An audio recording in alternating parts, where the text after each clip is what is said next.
نیکی خیلی احترامات می قبول کړي. عزتمندو سلیم کوکو د پښتنو نوم او معاشره دومره بدنامه کړې ده چې اوس د دوبۍ شیخان د قطر شیخان خپل ملک ته د پخاشۍ د پاره راغواړي. هغه په دوبۍ کې دومره غلطه ویډیو جوړه کړې ده چې پښتانه یې ګوري نو سترګې شرمیږي، افسوس ورځي چې هی افسوس زموږ پښتانه دومره بې شرمه او دومره بې غیرته شول چې د پیسو ته زړه ښه کړو او د پیسو په وعظ کې یو شیخ سره یو کس سره غلط کار وکړلو چې هغې ویډیو راغلی ده چې دا ویډیو په سوشل میډیا باندې ډیر پټ په پټه وایرل شوې ده چې بعضو خلکو ته رسېدلې ده، هغې کې موږ ته هم راورسېدله. دا ویډیو زه تاسو سره په دې شریکومه چې آیا زموږ پښتون ولې دومره بې غیرته او بدنام شلو، خاص کر د داسې ټیک ټاکرانو او د سلیم کوکو د وجې نه ډیر زیات بدنام شلو. دوستانو که تاسو اوسه پورې زموږ دا چینل مخه نه وي سبسکرایب کړی، مهرباني وکړئ زموږ دا چینل مخه سبسکرایب کړئ چې تاسو بیا هر یو نوی معلوماتي ویډیو په اسانتیا سره ملاویږي. سلیم کوکو په خپل معاشره کې په خپل خاندان کې څه کې چې ټول ملک کې دومره بدنام شوی دی چې د دې د وجې نه د خاندان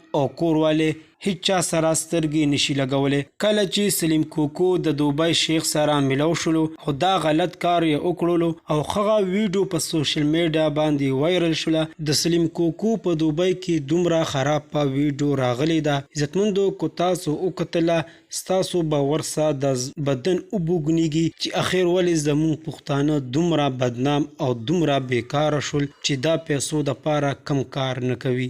عزتمندو ما خو دا ویډیو د درې ځله یوټیوب ته اپلوډ کړله خو د یوټیوب دا پالیسی ده چې دا ویډیو نه مني، بار پې راته کاپی رایټ راځي. که تاسو ته دا ویډیو په کار وي کامنټ سیکشن کې راته ووایئ، خپل نمبر راسره شریک کړئ، د نمبر په ذریعه به یې درولیږم ځکه چې یوټیوب کې داسې ویډیوګانې نه منم. بیا تاسو مالا خپله رای راکړئ چې آیا دا سلیم کوکو دا کار غلط کوي که صحیح کوي. دوستانو دا وا زموږ د دې وخت نیو معلوماتي ویډیو چې په دنیا په هر ګوټ کې څه نوې واقعه او خاص کر د پښتنو په معاشره کې کومه واقعه راځي هغه به تاسو ته په دې چینل کې ملاویږي. پلیز تاسو دا چینل سبسکرایب کړئ چې تاسو ته بیا هر یوه نیو معلوماتي ویډیو په اسانتیا سره ملاویږي او خوا کې ورسره د ګنټې نشان ووهئ چې بیا درته د نوي ویډیو نوټیفیکیشن راځي. والسلام.